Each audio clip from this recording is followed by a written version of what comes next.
So we come back to the gap. To see the finish again.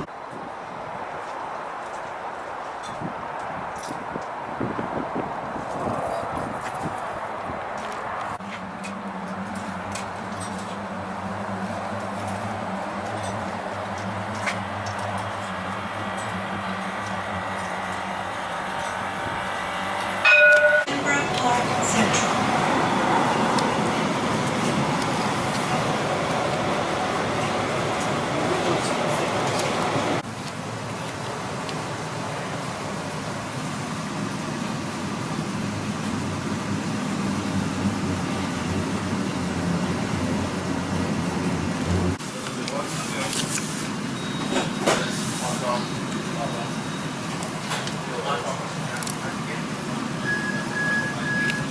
Head.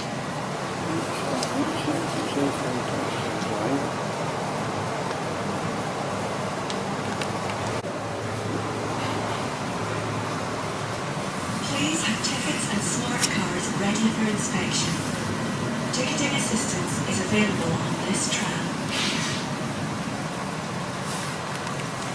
Yeah, that's obviously.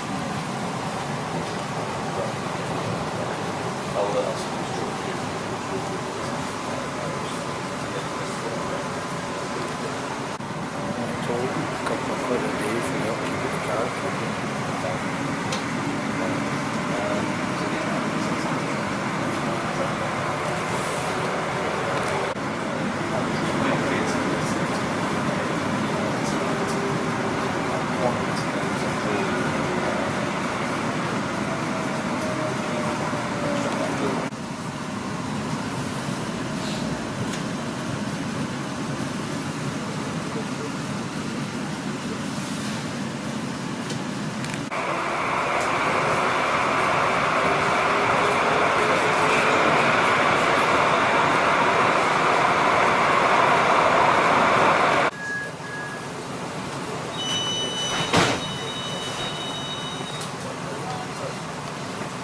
Sockdom.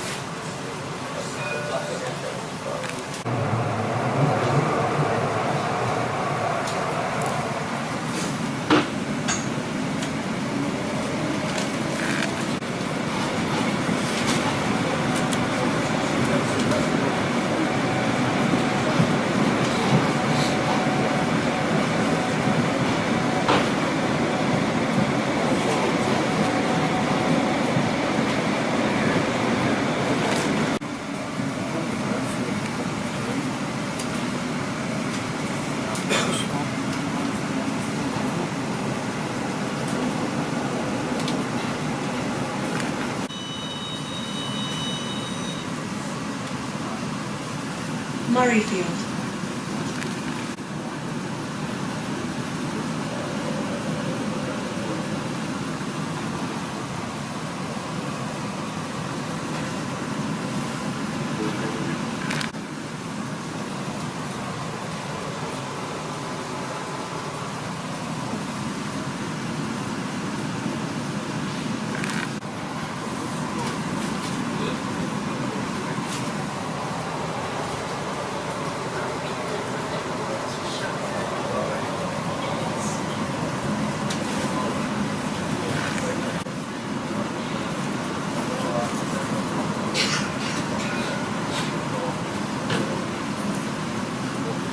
In 1932, Elsa Lanchester as the monster and Boris Karloff as the Barney. Now we're just about to head up Bristol Place here. An easy place to get accommodation and all the little views to play at Mad, simple as that. Now at the lights we'll be turning to our right and just beside it, William McEwen, who are famous for his singing cabaret adverts. It's where the medical students today study their degrees. And just round the corner from it, as you go around Wooden Meadow Walk, they go to the Meadows, you've got the old medical school. Well, coming down Forest Road, and just coming up on our left, there's a little pub called Sandy Bells. Now, if you like folk music, that's a place to go. Live folk music every evening of the week, and also Saturday and Sunday afternoons. The way they're presenting New Year's show, early being, and that's how small the place is. Now we're just about to go down Candlemaker Road. In the 17th century this was the home of the Guild of Candlemakers.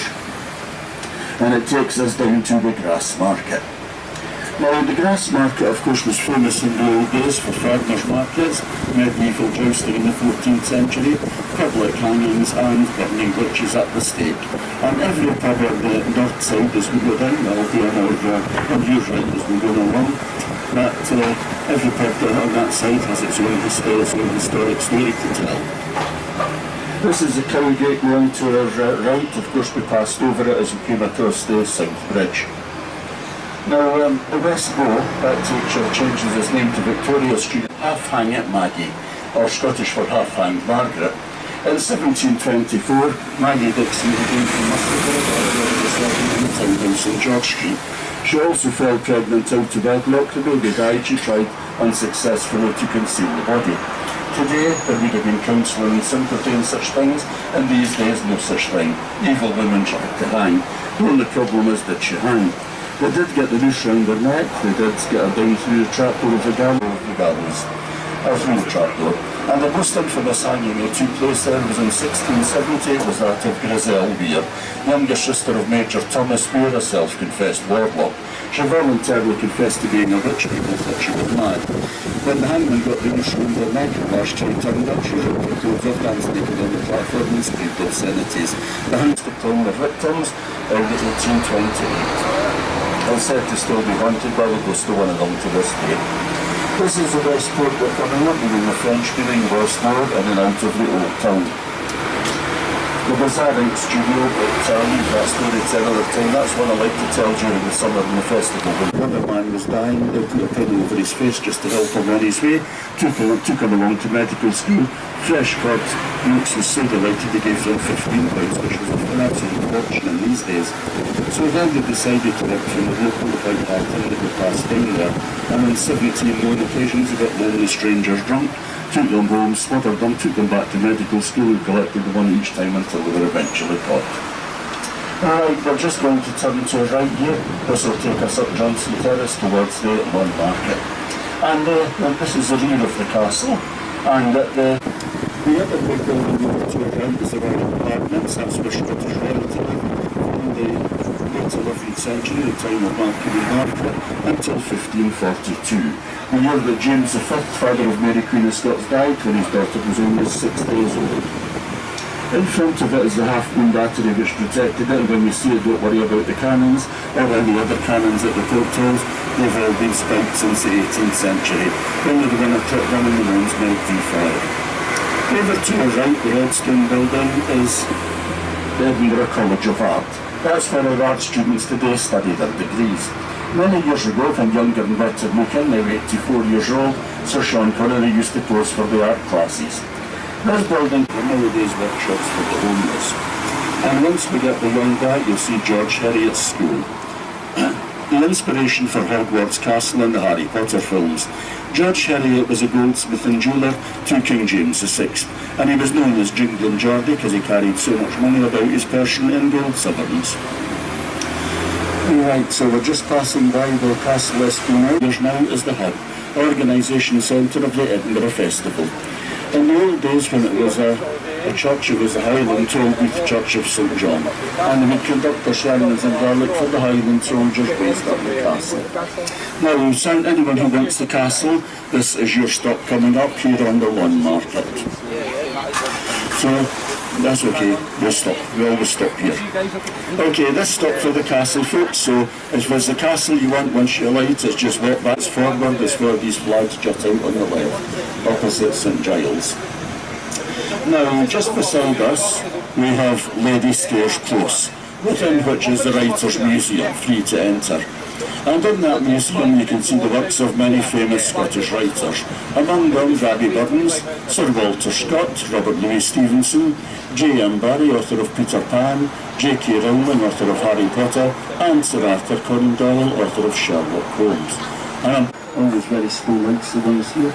Lights can actually frustrate you in Edinburgh, and you know one of the worst pedestrian crossings is up at Toll Cross just outside the King's Theatre.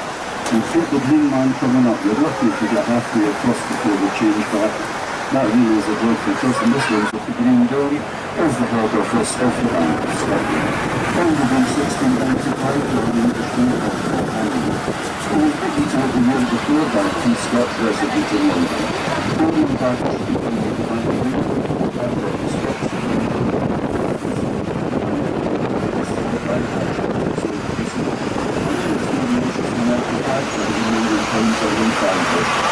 of the You can call it a statue, but I have to call it a military monument because I'm supposed to know better. What makes it a military monument is the plaques on either side giving the names of the men who were killed during that conflict. And this building with the twin towers is the Faculty of Divinity, New College of the University of Edinburgh, where the trained churches and ministers. And here we are coming down behind, you can still see the participant on the way back if anyone so desires. This is Hanover Street we're coming into. It takes its name from the House of Hanover, which was a royal house in 1767, the year the building of Newtown. Of course, today it's the House of Windsor, and it was the House of Saxe-Coburg until 1917. And then Charlotte Square, of course, was initially called St George Square to go with St Andrew's Square. It was named after the English patron saint, but of course they changed their minds about that because they had a George Square up on the south side, where the Commercial Union Insurance Group. It's the only place apart from Whitehall in London that's built of white Portland stone that comes from Berkshire in the south of England.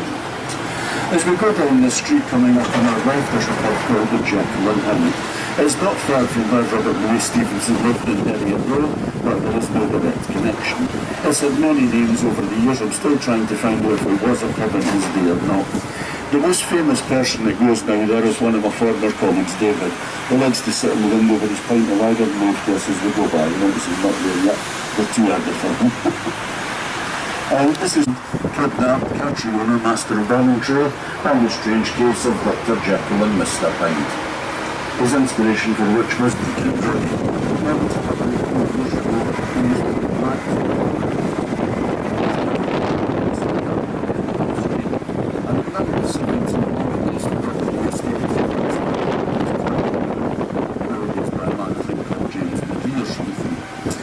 He's got 6 children. You don't quite know the fact that he wasn't.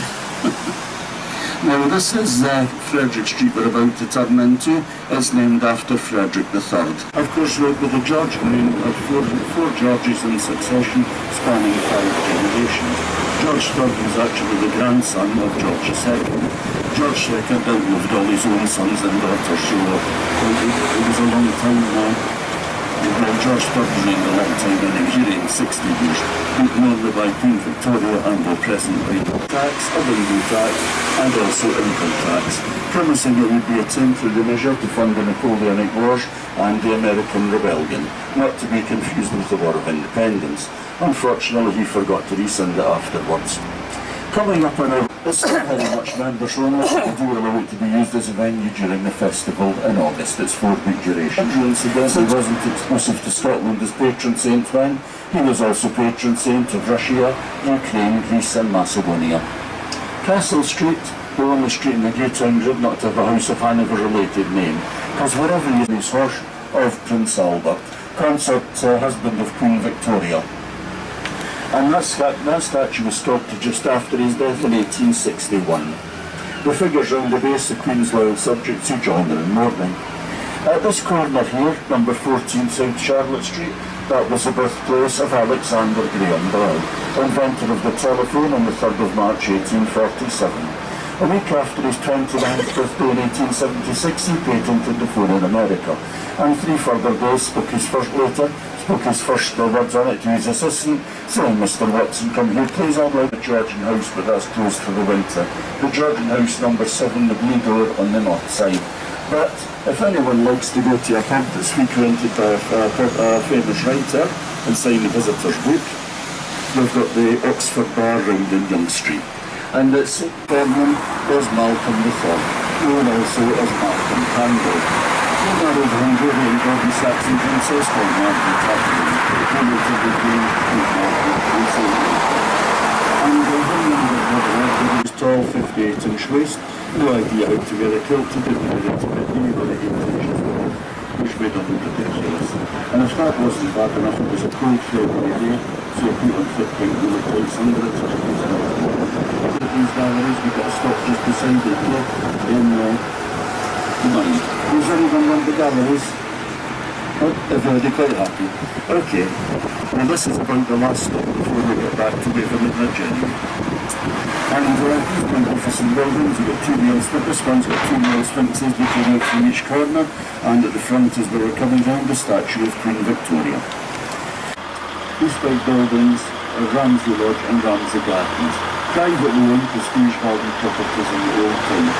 Every August, the people who live there complain about the noise from the taxi.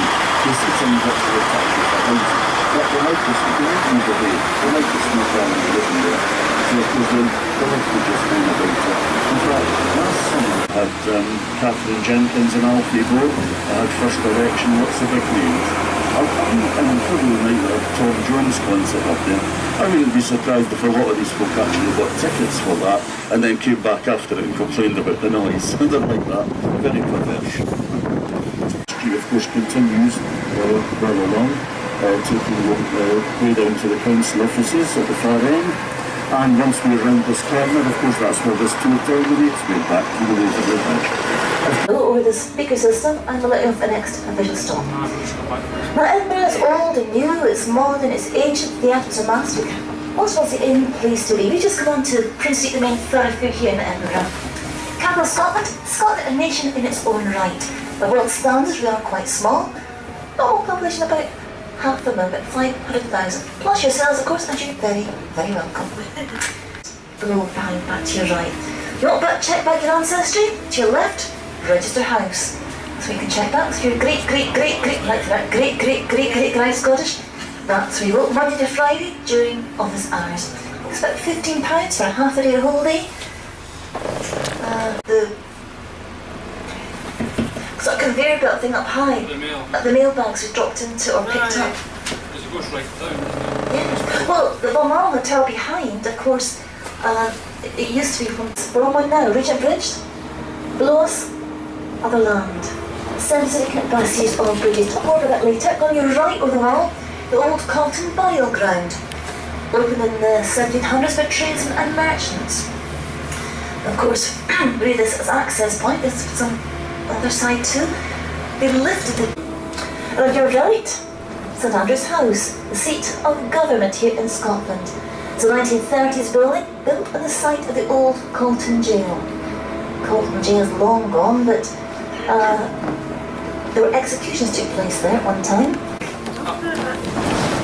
Look ahead. We've every reason to be proud. Look at the scenery. And that's not the countryside.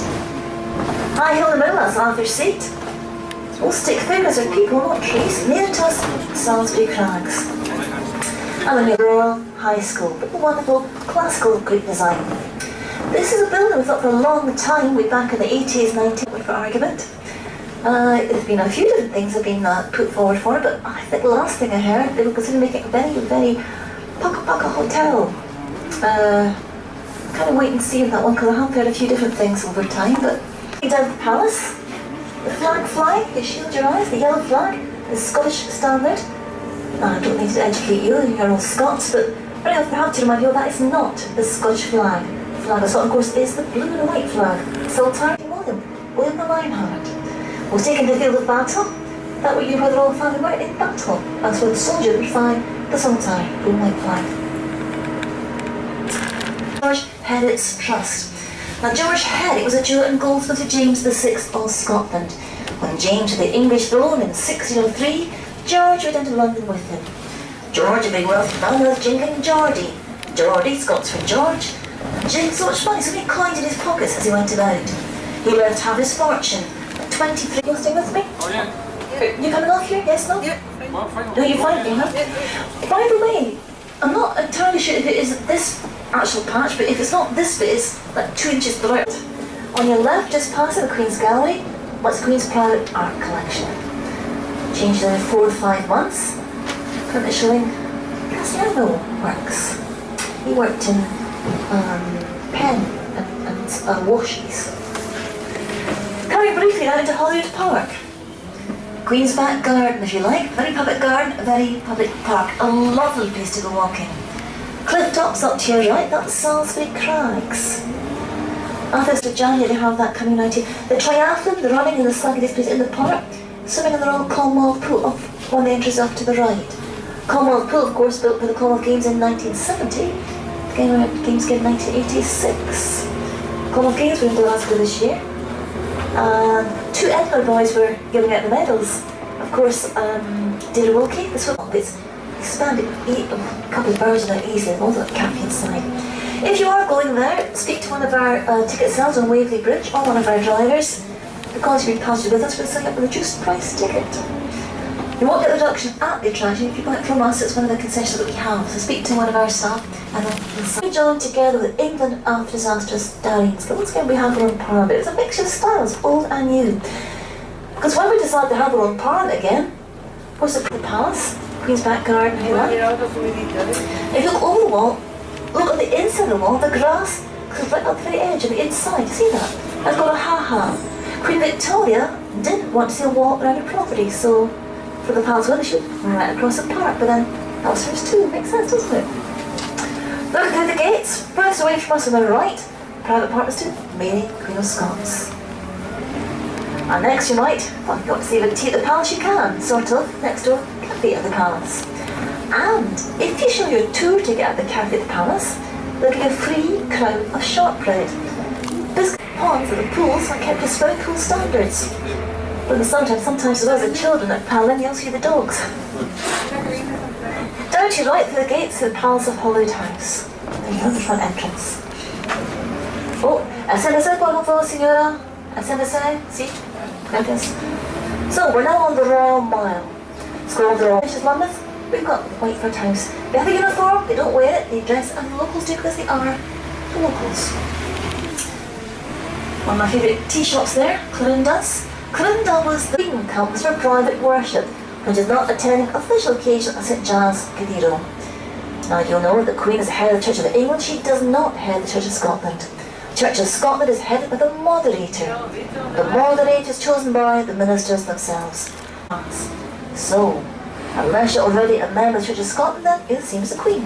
The Queen, like you, is a visitor. All you need to do is practice your Broadway. Anyone might realise at one time this was not part of Edinburgh.